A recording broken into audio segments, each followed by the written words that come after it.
All right, so I'm going to tell you the story of Cain and Abel. Now, I really like this story. It's very short. It's only about a paragraph long, which is very interesting because it's one of these examples where it's like a genie, the story. There's so much condensed into it that it's almost unbelievable. And there's even ambiguity condensed into it, which is very, very interesting because it actually makes the story more complex and sophisticated. So let me tell you the story. Now, the first thing, I want to tell you some things about the story first. So we've got the original paradisal state and then the collapse. And so now, metaphysically speaking, we're in the collapse. We're in the post-fall condition. We're still occupying a mythological landscape. Right? This isn't history as we normally understand it. It's meta-history. So when we talk about Cain and Abel, we're actually talking about the first two real human beings. Because Adam and Eve, A, were created by God, and B, were in paradise. And so that's not the normative condition of human beings, right? That's a special time that's outside of normal time and space. Cain and Abel, by contrast, they're in history, because in some sense, history actually starts a couple of times in the Old Testament. Right? It starts with the creation of being. It starts with the formation of the garden. It starts with the fall. It starts with Cain and Abel. It starts over again with Noah, and then it starts with Abraham, which is really where what we would recognize more as conventional history begins. So there's a number of starts of history, but this is one of them. Cain and Abel are the first two human beings. Who are they? They're the adversarial brothers. Hero and adversary. They're types of Christ and Satan. It's a well-known supposition. You see that hostile brother motif, well, it's an archetypal motif. And the hostile brothers are the part of you that's striving for the light, that's one half, and the part of you that's embracing the darkness. And so that's part of you. It's part of the social structure, that's Seth and Osiris. It's part of the natural order in some sense, that's the benevolent and destructive elements of nature. Right? You see that negativity running through all the archetypal representations. But Cain and Abel are the hostile brothers, and Cain is roughly that part of you that says, oh, to hell with it, and means it, right? And that means you'll work for your own pain and destruction, at the same time that you're working for the pain and destruction, not only of your brother, but more particularly of the brother that you admire, because that's actually a lot more entertaining, right? If you're going to become destructive and you go destroy something bad, that hardly qualifies as destruction. What you want to do is find something great and destroy that. That's destruction. That's revenge. None of this putting punishment where it deserves to be. What you want to do, and this is partly why the story of Christ is archetypal. And an archetypal story is one you cannot push beyond. What's the worst possible punishment? What's the worst possible punishment meted out for the most innocent person? You hit an archetypal end there. So you define most innocent person. You can do that any way you want. Define most innocent person. Define worst possible punishment. Conjoin the two things. You get an archetypal story. And the reason for that is you can't push beyond it. And so if you want to destroy something, you want to destroy an ideal, not something that's flawed. And so Cain and Abel are set up exactly that way. So I'll read you the story and I'll interleave some interpretations along with it. So, and Adam knew Eve his wife, and she conceived and bore Cain, and said, I have gotten a man from the Lord. And she again bare his brother Abel. And Abel was a keeper of sheep, but Cain was a tiller of the ground. Okay, so Abel's a shepherd, and Cain is a farmer. The shepherd is an archetypal symbol, because the shepherd is the leader of a flock. And the shepherd is the heroic leader of a flock. And the reason, this is Middle Eastern mythology, let's say, well, if you were a shepherd, what did you do? You took your slingshot and your stick and you defended your nice, juicy, plump, delicious sheep against lions, right? So it was no joke, man. You were a tough cookie if you were a shepherd, because, well, you were acting as the guardian you were acting as the guardian against predation, roughly speaking, and you weren't armed very well. I mean, well, you can just think about it for a minute. It's to think about fighting off a lion with a slingshot or with a bow and arrow or with a spear. I mean, you have to have a lot of courage to manage that, especially successfully. So Abel was a keeper of sheep and Cain was a tiller of the ground, which isn't as heroic a role. And so right off the bat, you get this dichotomy between the two roles. It's also of great interest that Cain is the older brother and Abel is the younger brother. And you see that very frequently in mythology, because the older brother is the one that's privileged by status, right?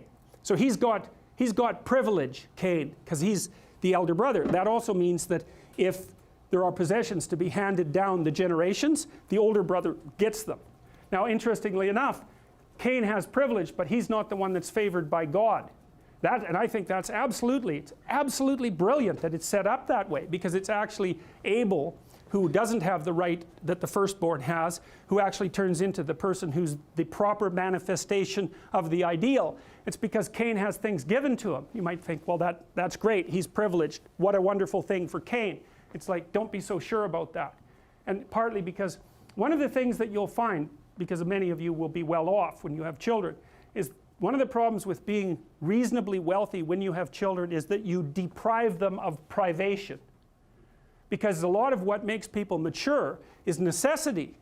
And if you have, for example, if you have more money than you know what to do with, roughly speaking, it's very difficult to say no to your children when they want something. Because why are you going to say no? You can just provide it. Well, what makes you think that that's what you should do? Well, you can have anything you want. Well, what happens? You devalue what you want, and your desires continue to grow. Well, that's not very helpful. So it's not obvious at all that providing people with an excess, let's say, of privilege is something that's good for them from a psychological perspective. They need to hit the proper limitations. And if you're fortunate, it becomes very difficult to deprive your children properly. So you'll fight with that. It's a big problem. And that's what happens when you get spoiled children, roughly speaking. Right? They get everything by doing nothing. Well, that's not a good lesson, because that won't work in the world. It'll work very counterproductively. And in process of time it came to pass that Cain brought of the fruit of the ground an offering unto the Lord. And Abel he also brought of the firstlings of his flock and of the fat thereof. And the Lord had respect unto Abel and his offering, but unto Cain and his offering he had no respect. And Cain was very wroth, angry, and his countenance fell. Okay, so again, there's a tremendous amount packed into that. This is the first time that we see the motif of sacrifice, right? And so I mentioned to you before how these archaic people conceptualized the world, right? It's a dome with a disc of land, and underneath that a disc of water, fresh, and underneath that a disc of salt water. So that's the world. And then up in the heavens, that's where God is.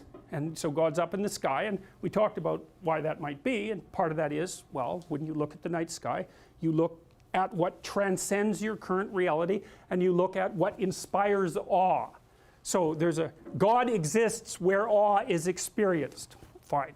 That's a perfectly reasonable hypothesis when you think that what you're trying to do is formulate what constitutes the transcendent.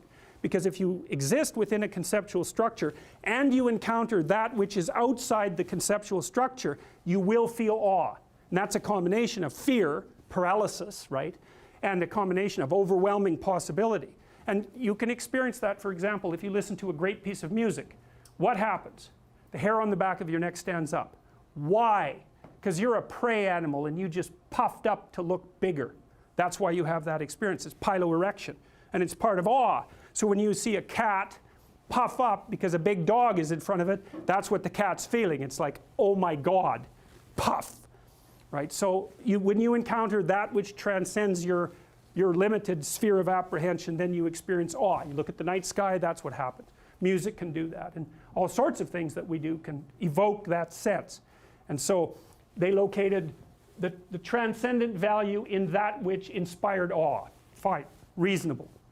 Now you can argue about the utility of the personification, right, because God the Father was personified in human form, but that's a very sophisticated idea too, because as we already found in the Old Testament, there's an association between whatever God is, Yahweh or Elohim, and creating order out of chaos, and something about each individual human being. And so I don't believe that the personification of God the Father in the Old Testament is archaic and primitive at all. I think it's one of the most sophisticated things that people ever developed.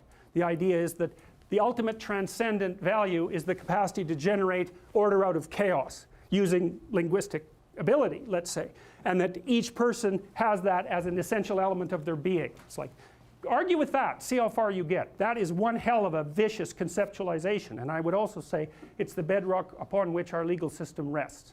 So you don't move that easily. You move that and many things fall. And there are things that you may say you don't believe, but you act them out all the time.